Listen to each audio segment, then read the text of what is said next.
মেছকছাৰী উন্নয়ন পৰিষদ আৰু মেছকছাৰী মহিলা পৰিষদৰ সংবাদমেল মেছকছাৰীসকলক ডিচেম্বৰৰ ভিতৰত স্বায়ত্ব শাসন প্ৰদানৰ দাবীৰে এই সংবাদমেল অসমৰ প্ৰায়কেইটা আদিম জনগোষ্ঠীক স্বায়ত্ব শাসন প্ৰদান কৰা হৈছে যদিও মেছকছাৰীসকলক কেৱল উন্নয়ন পৰিষদ দিয়েই দায় সাৰিব বিচাৰিছে বুলি সংবাদমেলত মন্তব্য কৰিলে মেছকছাৰী উন্নয়ন পৰিষদ আৰু মেছকছাৰী মহিলা পৰিষদে অসমৰ অন্যতম ভূমিপুত্ৰ হৈছে মেছকছাৰী দীৰ্ঘদিন ধৰি মেছকছাৰীসকলে স্বায়ত্ব শাসনৰ দাবী কৰি আহিছে যদিও আজিলৈকে বিষয়টোত গুৰুত্ব দিয়া নাই ৰাজ্য চৰকাৰে যদিহে অহা ডিসেম্বৰ মাহৰ ভিতৰত মেছকছাৰীসকলক স্বায়ত্ব শাসন প্ৰদান নকৰে তেন্তে চৰকাৰৰ বিৰুদ্ধে জংগী আন্দোলন গঢ়ি তোলাৰ হুংকাৰ মেছকছাৰীসকলৰ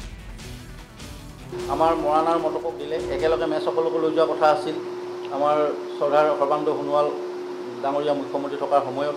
সেইবাৰ আমাৰ মেছকছাৰী জাতীয় পৰিষদৰ আন্দোলনটো অলপ তীব্ৰ আছিল আমি প্ৰায় আমাৰ 12খন জিলাত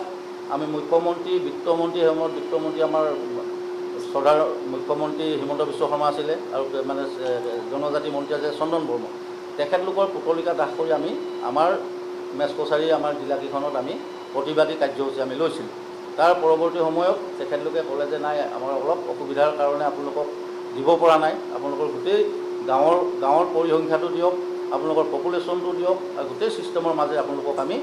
আমাৰ অট'নমাছ কাউন্সিল দিয়াৰ ব্যৱস্থা কৰিম আৰু সেই সূত্ৰে আজি আমি দীৰ্ঘদিন ধৰি তেখেতলোকৰ ওপৰত আশা কৰি তেখেতলোকক ভৰসা কৰি আমি আমাৰ আন্দোলনৰ কাৰ্যসূচী আমি বন্ধ কৰি ৰাখিছোঁ আৰু যিমান পাৰিছোঁ আমি এই চৰকাৰে যেনেকৈ কৈছে